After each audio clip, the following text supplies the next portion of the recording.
मी मार्डे येथील शेतकरी.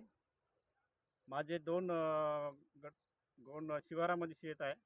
एक हिवरा शिवारात आहे आणि एक चोपन शिवारात आहे.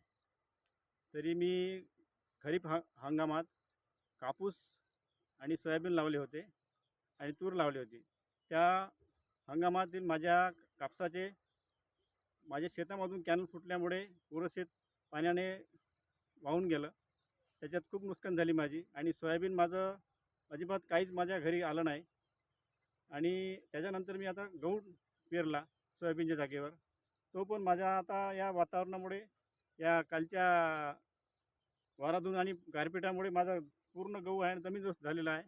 तरी याची सरकारने दखल घेऊन मला त्याची नुकसान भरपाई द्यावी. माझी आज 70 ते 80% नुकसान झालेली आहे.